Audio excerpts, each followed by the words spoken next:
ಮುಂಗಾರು ಅಧಿವೇಶನದ ಕೊನೆಯ ದಿನವಾದ ಇಂದು ಕೇಂದ್ರ ಗೃಹ ಸಚಿವ ಅಮಿತ್ ಶಾ ಮಹತ್ವದ ಘೋಷಣೆಗಳನ್ನು ಮಾಡಿದ್ದಾರೆ. ಕೆಲ ವರ್ಷಗಳಿಂದ ವಿವಾದಾತ್ಮಕ ಎನ್ನಿಸಿದ್ದ ದೇಶದ್ರೋಹ ಕಾನೂನನ್ನು ರದ್ದು ಮಾಡಲಾಗುವುದು ಎಂದು ಅಮಿತ್ ಶಾ ಇವತ್ತು ಘೋಷಣೆ ಮಾಡಿದರು. ಅಷ್ಟೇ ಅಲ್ಲದೆ ಭಾರತದ ವಸಾಹತುಶಾಹಿ ಯುಗದ ಕ್ರಿಮಿನಲ್ ಕಾನೂನುಗಳನ್ನು ಸಮಗ್ರವಾಗಿ ಪರಿಷ್ಕರಿಸುವ ಉದ್ದೇಶದಿಂದ ಹೊಸ ಮಸೂದೆಗಳನ್ನು ಕೂಡ ಇವತ್ತು ಮಂಡನೆ ಮಾಡಿದರು. ಪ್ರಸ್ತುತ ಮುಂಗಾರು ಅಧಿವೇಶನದ ಕೊನೆಯ ದಿನ ಅಮಿತ್ ಶಾ ಈ ಘೋಷಣೆಯನ್ನು ಹೊರಡಿಸಿದ್ದು, ಈ ಉಪಕ್ರಮದ ಅಡಿಯಲ್ಲಿ ಭಾರತೀಯ ದಂಡ ಸಂಹಿತೆ IPC, criminal procedure code CrPC ಮತ್ತು ಭಾರತೀಯ ಎವಿಡೆನ್ಸ್ ಕಾಯ್ದೆಗಳನ್ನು ಭಾರತೀಯ ನ್ಯಾಯ ಸಂಹಿತೆ ಬದಲಾಯಿಸುತ್ತದೆ ಅಂತ ಹೇಳಿ ತಿಳಿದು ಬಂದಿದೆ. ಕ್ರಿಮಿನಲ್ ಪ್ರೊಸೀಜರ್ ಕೋಡ್ ಅನ್ನು ಭಾರತೀಯ ನಾಗರಿಕ ಸುರಕ್ಷತಾ ಸಂಹಿತೆ ಅಂತ ಕಾನೂನಾಗಿ ಬದಲಾಯಿಸಲಾಗುತ್ತೆ. ಹಾಗೆ ಭಾರತೀಯ ಎವಿಡೆನ್ಸ್ ಕಾಯ್ದೆಯನ್ನ ಭಾರತೀಯ ಸಾಕ್ಷ್ಯ ಕಾಯ್ದೆ ಅಂತ ಹೇಳಿ ಬದಲಾಯಿಸಲಾಗುತ್ತೆ. ಅಲ್ಲದೆ ಮಹಿಳೆಯರು ಮತ್ತು ಮಕ್ಕಳ ವಿರುದ್ಧದ ಅಪರಾಧಗಳನ್ನು ಪರಿಹರಿಸುವ ನವೀಕರಿಸಿದ ಕಾನೂನನ್ನು ಸ್ಥಾಪಿಸುವುದು ಈ ಮಸೂದೆಯ ಪ್ರಾಥಮಿಕ ಉದ್ದೇಶವಾಗಿದೆ ಅಂತ ಹೇಳಿ ಅಮಿತ್ ಶಾ ಇವತ್ತು ತಿಳಿಸಿದರು. ಹಾಗಾದ್ರೆ ಬನ್ನಿ, ಬದಲಾದಂಥ ಕಾನೂನುಗಳು ಯಾವುದು, ಜೊತೆಗೆ ಏನೆಲ್ಲ ಬದಲಾವಣೆ ಆಗಿದೆ ಅದನ್ನು ಕೂಡ ಇವತ್ತಿನ एक्सप्लेनर ನಲ್ಲಿ एक्सप्लेन ಮಾಡ್ತೀನಿ. ये तीनों कानूनों में गुलामियों की निशानी से भरे हुए कानून, पार्लियामेंट ऑफ यूनाइटेड किंगडम का जिक्र है, प्रोविंशियल एक्ट का जिक्र है, notification by the crown representative का जिक्र है. टोटल 475 जगह ये गुलामी की निशानियों को समाप्त कर आज हमने एक नया कानून मान्यवर लेकर आए हैं. राजद्रोह जैसे कानूनों को एक और हम निरस्त कर रहे हैं. एक और हमने राजद्रोह को रिपील किया है, दूसरी ओर संगठित अपराध और टेररिज्म पर नकेल कसने का काम भी हमने. ಇವತ್ತು ಅಮಿತ್ ಶಾ ಅವರು ಮಾತನಾಡ್ತಾ 1860ರಿಂದ 2023ರವರೆಗೆ ದೇಶದ ಕ್ರಿಮಿನಲ್ ನ್ಯಾಯ ವ್ಯವಸ್ಥೆಯು ಬ್ರಿಟಿಷರು ಮಾಡಿದ ಕಾನೂನಿನಂತೆ ಕಾರ್ಯನಿರ್ವಹಿಸ್ತಾ ಇತ್ತು. ಈ ಹಿನ್ನೆಲೆ ಈ ಮೂರೂ ಕಾನೂನುಗಳನ್ನು ಬದಲಾಯಿಸಲಾಗುವುದು ಮತ್ತು ದೇಶದಲ್ಲಿ ಅಪರಾಧ ನ್ಯಾಯ ವ್ಯವಸ್ಥೆಯಲ್ಲಿ ಪ್ರಮುಖ ಬದಲಾವಣೆಗಳಾಗಲಿವೆ ಅಂತ ಹೇಳಿ ಅವರು ಹೇಳಿದರು.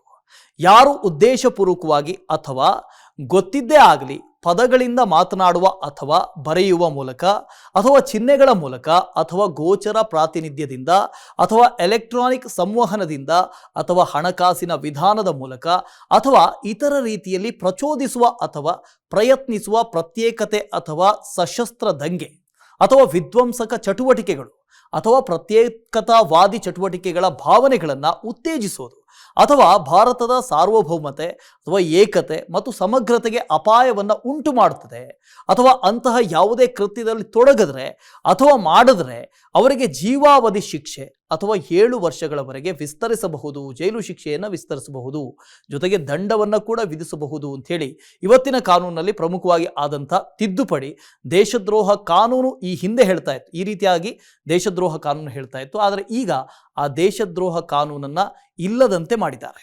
475 जगह ये गुलामी की निशानियों को समाप्त कर आज हमने एक नया कानून मान्यवर लेकर आए हैं. राजद्रोह जैसे कानूनों को एक और हम निरस्त कर रहे हैं. ಇನ್ನು 1860ರ ಭಾರತೀಯ ದಂಡ ಸಂಹಿತೆ ಐಪಿಸಿ, 1973ರ ಕ್ರಿಮಿನಲ್ ಪ್ರೊಸೀಜರ್ ಸಂಹಿತೆ ಸಿಆರ್ಪಿಸಿ ಮತ್ತು 1872ರ ಭಾರತೀಯ ಸಾಕ್ಷ್ಯ ಕಾಯ್ದೆಯನ್ನು ಬದಲಾಯಿಸುವ ಮೂಲಕ ದೇಶದಲ್ಲಿ ಕ್ರಿಮಿನಲ್ ಕಾನೂನುಗಳನ್ನು ಮರುಪರಿಶೀಲಿಸುವುದಕ್ಕೆ ಕೇಂದ್ರ ಸರ್ಕಾರ ಈಗ ಸಿದ್ಧ ಆಗಿದೆ. 1860ರಲ್ಲಿ ಬ್ರಿಟಿಷರು ರೂಪಿಸಿದ್ದ ಐಪಿಸಿ 160 ವರ್ಷಗಳಿಗೂ ಹೆಚ್ಚು ಕಾಲ ದೇಶದ ಅಪರಾಧ ನ್ಯಾಯ ವ್ಯವಸ್ಥೆಯ ಮೂಲವಾಗಿತ್ತು. ಇದನ್ನು ಭಾರತೀಯ ನ್ಯಾಯ ಸಂಹಿತೆ 2023 ಅಂತ ಹೇಳಿ ಬದಲಾಯಿಸಲಾಗಿದೆ. ಇನ್ನು 1973ರ ಸಿಆರ್ಪಿಸಿಯನ್ನ ಭಾರತೀಯ ನಾಗರಿಕ ಸುರಕ್ಷತಾ ಸಂಹಿತೆ 2023 ಅಂತ ಬದಲಾಯಿಸಲಾಗಿದೆ. ಹಾಗೂ 1872ರ ಭಾರತೀಯ ಸಾಕ್ಷ್ಯ ಕಾಯ್ದೆಯನ್ನ ಭಾರತೀಯ ಸಾಕ್ಷಿ ಮಸೂದೆ 2023 ಅಂತ ಹೇಳಿ ಬದಲಾಯಿಸಲಾಗಿದೆ. ಇನ್ನು ನೂತನ ಕಾನೂನುಗಳು ಐಪಿಸಿಯನ್ನ ಭಾರತೀಯ ನ್ಯಾಯ ಸಂಹಿತೆ 2023, ಸಿಆರ್ಪಿಸಿಯನ್ನ ಭಾರತೀಯ ನಾಗರಿಕ ಸುರಕ್ಷತಾ ಸಂಹಿತೆ 2023 ಹಾಗೂ ಭಾರತೀಯ ಸಾಕ್ಷ್ಯ ಕಾಯ್ದೆಯನ್ನ ಭಾರತೀಯ ಸಾಕ್ಷ್ಯ ವಿಧೇಯಕ 2023 ಅಂತ ಹೇಳಿ ಮಾರ್ಪಾಡು ಮಾಡಲಾಗಿದೆ. ಇವುಗಳನ್ನು ಸಂಸದೀಯ ಸಮಿತಿಯ ಪರಿಶೀಲನೆಗಾಗಿ ಕಳಿಸಲಾಗ್ತಾ ಇದೆ ಅಂತ ಹೇಳಿ ಅಮಿತ್ ಶಾ ಅವರು ಮಾಹಿತಿಯನ್ನು ಕೊಟ್ಟರು. ಹಾಗಾದ್ರೆ ಪ್ರಮುಖ ಬದಲಾವಣೆಗಳು ಯಾವುದೆಲ್ಲ ಆದವು? ಮೊದಲನೇದಾಗಿ ದೇಶದ್ರೋಹ ಕಾನೂನನ್ನು ಬದಲು ಮಾಡಲಾಯಿತು. ಬ್ರಿಟಿಷರ ಕಾಲದಲ್ಲಿ ಜಾರಿಗೆ ತಂದಂಥ ದೇಶದ್ರೋಹದ ಕಾನೂನು ನೂತನ ಕ್ರಿಮಿನಲ್ ಕಾನೂನಿನಲ್ಲಿ ಇರೋದಿಲ್ಲ ಅಂತ ಕೇಂದ್ರ ಗೃಹ ಸಚಿವ ಅಮಿತ್ ಶಾ ಮಾಹಿತಿಯನ್ನು ಕೊಟ್ಟರು. ದೇಶದ್ರೋಹ ಕಾನೂನಿನಲ್ಲಿ ಬಂಧಿತರಾದವರಿಗೆ 3 ವರ್ಷದಿಂದ ಜೀವಾವಧಿ ಶಿಕ್ಷೆಯನ್ನು ನೀಡಬಹುದಾಗಿತ್ತು. ಈ ಕಾನೂನು ರದ್ದುಗೊಳಿಸಲಾಗತ್ತೆ ಅಂತ ಹೇಳಿ ಹೇಳಿದ್ರು. ಇದರ ಬದಲಾಗಿ ಹೊಸ ನಿಯಮಗಳು ಜಾರಿಗೆ ಬರಲಿವೆ ಅಂತ ಹೇಳಿ ಅವರು ಹೇಳಿದ್ರು. ಇನ್ನು ಎರಡನೇ ಮಹತ್ವಪೂರ್ಣ ಬದಲಾವಣೆ ಅಂದರೆ ಅತ್ಯಾಚಾರಿಗಳಿಗೆ 20 ವರ್ಷ ಜೈಲು ಶಿಕ್ಷೆ.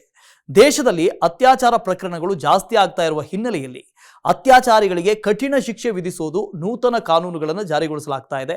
ಹೊಸ ಕಾನೂನುಗಳ ಅಡಿಯಲ್ಲಿ ಅತ್ಯಾಚಾರಿಗಳಿಗೆ ಗರಿಷ್ಠ 20 ವರ್ಷ ಅಥವಾ ಅವರು ಜೀವಿತಾವಧಿಯವರೆಗೆ ಜೈಲಿನಲ್ಲಿ ಕಾಲ ಕಳೆಯುವ ರೀತಿ ಶಿಕ್ಷೆ ವಿಧಿಸಲಾಗುತ್ತೆ. ಹಾಗೆಯೇ ಬಾಲಕಿಯರ ಮೇಲೆ ಅತ್ಯಾಚಾರ ಎಸಗಿದವರಿಗೆ ಗಲ್ಲು ಶಿಕ್ಷೆ ವಿಧಿಸುವ, ಅತ್ಯಾಚಾರ ಸಂತ್ರಸ್ತೆಯರ ಮಾಹಿತಿಯನ್ನು ಬಹಿರಂಗಪಡಿಸಿದವರಿಗೂ ಶಿಕ್ಷೆ ವಿಧಿಸುವ ಕಾನೂನು ಇದರಲ್ಲಿ ಇರಲಿದೆ ಅಂತ ಅಮಿತ್ ಶಾ ಮಾಹಿತಿಯನ್ನು ಕೊಟ್ಟರು. ಇನ್ನು ಮೂರನೇದಾಗಿ ಪ್ರಮುಖ ಬದಲಾವಣೆ, ಗುಂಪು ಹತ್ಯೆ ಅಪರಾಧಿಗಳಿಗೆ ಜೀವಿತಾವಧಿ ಶಿಕ್ಷೆ. ದೇಶದಲ್ಲಿ ನರೇಂದ್ರ ಮೋದಿ ಆಡಳಿತದಲ್ಲಿ ಗುಂಪು ಹತ್ಯೆಗಳ ಸಂಖ್ಯೆ ಜಾಸ್ತಿ ಆಗ್ತಾ ಇದೆ ಅನ್ನುವಂಥ ಮಾತುಗಳು ಕೇಳಿ ಬರ್ತಾ ಇರುವಂಥ ಬೆನ್ನಲ್ಲೇ ಗುಂಪು ಹತ್ಯೆ, ಮಾಬ್ ಲಿಂಚಿಂಗ್ ಅಂತ ಕರಿತೀವಿ, ಅಪರಾಧಿಗಳಿಗೆ ಕಠಿಣ ಶಿಕ್ಷೆ ವಿಧಿಸುವುದಕ್ಕೆ ಸರ್ಕಾರ ಮುಂದಾಗಿದೆ. ಗುಂಪು ಹತ್ಯೆಯಲ್ಲಿ ಭಾಗಿಯಾದವರಿಗೆ ಕನಿಷ್ಠ 7 ವರ್ಷ ಹಾಗೂ ಗರಿಷ್ಠ ಜೀವಾವಧಿ ಶಿಕ್ಷೆಯನ್ನು ವಿಧಿಸಬಹುದು. ಹಾಗೆಯೇ ಹೆಚ್ಚಿನ ಮೊತ್ತದ ದಂಡವನ್ನು ಕೂಡ ವಿಧಿಸಲಾಗುತ್ತೆ ಅಂತ ಹೇಳಿ ಅಮಿತ್ ಶಾ ಅವರು ಹೇಳಿದ್ರು. ಇದು ಇವತ್ತು ಮಂಡನೆಯಾದಂಥ ಮಸೂದೆಗಳಲ್ಲಿ ಆದಂಥ ಪ್ರಮುಖ 3 ಬದಲಾವಣೆಗಳು. ಪ್ರತಿ ಕ್ಷಣದ ಸುದ್ದಿಗಳಿಗಾಗಿ ವಿಸ್ತಾರ ನ್ಯೂಸ್ ಆಪ್ ಡೌನ್ಲೋಡ್ ಮಾಡಿ. ವಿಸ್ತಾರ ನ್ಯೂಸ್, ನಿಖರ ಜನಪರ.